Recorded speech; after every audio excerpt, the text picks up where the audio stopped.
Back here, First Things First, Undisputed coming up at 9:30 sharp. Jenny Taft, good morning to you out in very, very, very warm L.A. What will you and the guys be talking about today on the show? I feel so bad saying this, Jenna, but I was just complaining about how cold I was today in L.A. Jenny, my Minnesota family is embarrassed by me right now. But hey, hope you guys are hanging in. I know it's cold in New York. We have a lot to get to on Undisputed. Tom Brady says he's never had issues with Bill Belichick, but are we buying it? And should the NFL change the rules for pass interference after the Saints lost on Sunday? Plus, Cris Broussard and Sean Merriman are both in studio to help us out. Undisputed coming up next. Jenna, back to you and the guys. All right, Jenny, thanks. We look forward to it. Time for us to go viral here on First Things First. Joel Embiid and James Harden went toe-to-toe last night in a matchup of, well, some of the best in the league. But the real battle happened in the stands with two young fans having a bit of a dance-off. Oh, okay. And when you're going to dance off, things get real serious real fast. Oh, yeah, he's a star at the Sixers game. I've been to the Sixers game. He lives on the Jumbotron. Oh, my man. This is his arch rival. Oh, really? Yes. Oh, okay. So I didn't know. So they were playing the Rockets. Yep, we got little man, Urkel, without the glasses. Okay. Go popping it. Yeah. Oh, yeah, he's working hard at it. And in response. And that kid's doing it with a broken arm. Oh, yeah. Go ahead. Now. Way to play hurt, my man. Brother right there jamming. That right there being jello. Go ahead with your bad self, man. Good job, man. Well, go on with your bad self. I mean, what do you think that is? I like it. The little kids dancing on the Jumbotron. It's replaced the kiss cam as my favorite thing at sporting events. Well, they're good at it. They're good at it. The kiss cam was great. I feel like it got a little awkward. Maybe its time has passed a bit. Well, they didn't always zero in on two people who Yeah, I'm just not real big on teaching the kids to take their shirt off. Because the first kid, like, why is he taking his shirt off? Like, he's got no chest and everything. He's got a bird cage right there. Oh, come on.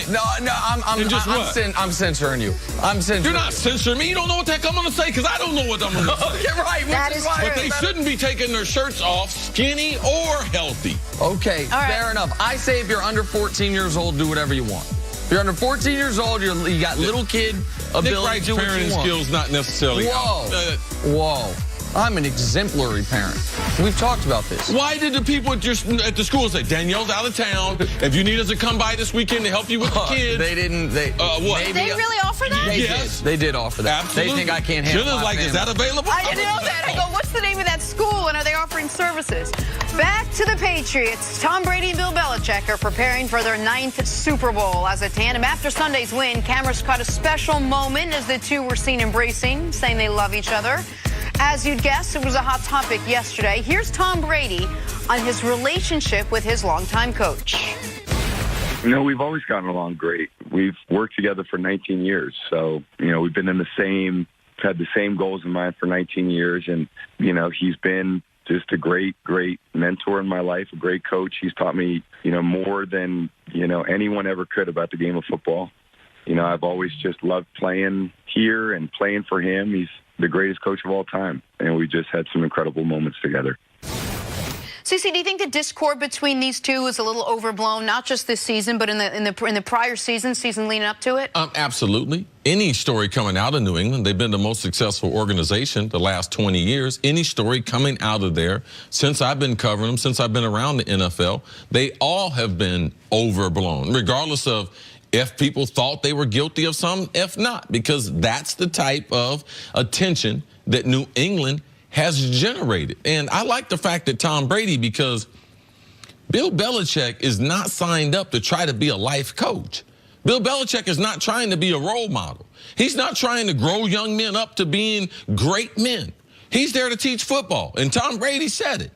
He's taught me more football than anyone can teach me. I think Brady has a great deal of respect for the relationship because he helped develop his talent. And he's seen this coach get this team ready, training camp after training camp, game after game, with variants of different game plans. So I think he has a great deal of respect. I don't think Brady ever had a problem with Belichick. I just think that Brady and Belichick were always going to have a conflict because the expiration date to a football player.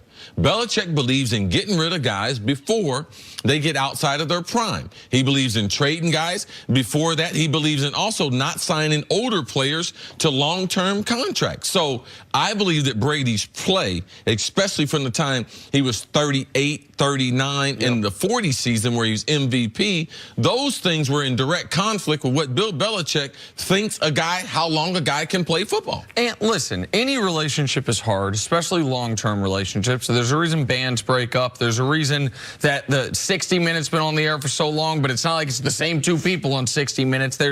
So we've seen this before. Shaq and Kobe broke up. We see guys who the expiration date comes. With Belichick and Brady, not unlike a lot of long-term relationships that ends up breaking up, there was all of a sudden a third person involved that complicated things. His name was Jimmy Garoppolo.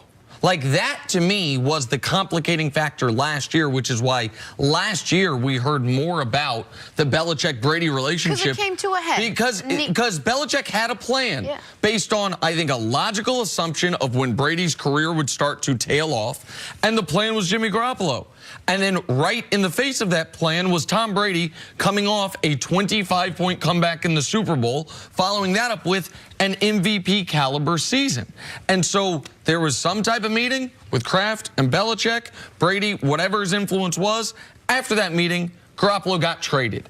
And then there was no contingency plan. They didn't draft a quarterback this year. They traded away Jacoby Brissett, their other young option. They still don't have a contingency plan. They still don't have one. They're just riding with 12. And thus far, it's worked out great. What I do think that embrace at midfield, at least to me, whether it was what they meant for it or not, was an acknowledgement that we have been to 9 Super Bowls together. If we never came together, it's not like Brady had been to 5 and Belichick would have been to 4. It might have been that each of them gets to 1. Like they are, or 0, or maybe one of them has a great career, the other one doesn't. They are so much more powerful as a unit because they fill in the blanks for the other one. When Belichick's defensive game plan falls flat, there is the opportunity, like they had in last year's Super Bowl, where I did not think was Belichick's finest moment, that Brady almost pulled it out of the fire for him. And then this last Sunday, when Brady was not good for 3+ quarters, 58 minutes of that football game, Belichick's game plan had them in position, and then Brady took it home at the end with a spectacular performance in overtime on those third downs. Like, this is a perfect combination. And we talk about the most talented quarterbacks you talk about that you've seen, Dan Marino and Aaron Rodgers. I don't feel Rodgers ever got the coaching edge to go along with it. Marino had Shula, but maybe never had the defense or the running game to go along with it, to where those guys could reach 25% combined of the success that Tom Brady and Belichick have had together. It's the two together that allow what could just be a champion to become a dynasty that seemingly has no end in sight. Yeah, I don't think that either Dan Marino or Aaron Rodgers, they might be the most talented throwers. I don't think they have the personality to go for that grind every day. That's why Brady and Belichick were meant to be. That's why they work together, because there's certain things about the day-to-day grind and putting a team together that Brady enjoys. Those other quarterbacks, I'm certain they would tell you. Aaron Rodgers is evidence right now. Dan Marino's a good friend of mine. I would tell you that might be something that they wouldn't be able to deal with on a regular basis. Dan had a huge influence on what they wanted to do offensively, how they wanted to throw the ball, who they wanted to throw it to, where they wanted to be able to throw it. That's why for a long period of time they couldn't develop a running game. We know Aaron Rodgers, his stories in Green Bay. So I think that what Brady has done for Belichick, how this relationship has evolved, I think it's been tremendous based on the respect that Brady has for his head coach. It's no different than Little League. Pop Warner football, you have a head coach, you respect him, you respect it. High school, you got a head coach. College, you got a head coach, and now in professional, and Brady's had the best. And the other thing that I think has been the perfect beginning to this dynasty was, you have to remember the context of the first 5 years of Brady's career. It was just a foregone conclusion. Brady's stats will never be able to match up to a guy like Peyton Manning. We never thought this era of Brady was coming. So the way Brady always measured himself, because it's the way we measured him, was the wins. And so that allows almost alacrity amongst what he's willing. A game plan where we're going to run the ball 50 times, no problem. Because what matters for my legacy as Tom Brady is, are we winning? Are we making another Super Bowl? Now, the stats have come along with it as well. He's going to finish first, second, or third in every major passing category. The only reason why the stats came was because the coach changed. Brady got better, and the coach changed to the new rules in the NFL. And the ability for both of them to, within a game, certainly within a season, but even within an individual game like we saw Sunday, to adjust to what the moment demands. Want to run the ball time possession early? Oh, now we need Brady to be big late. That is why they are the greatest dynasty in NFL history and potentially in sports history. Good stuff. Guys, good show. We're back here tomorrow morning at 6:30 Eastern. Stay right here. Undisputed starts right now.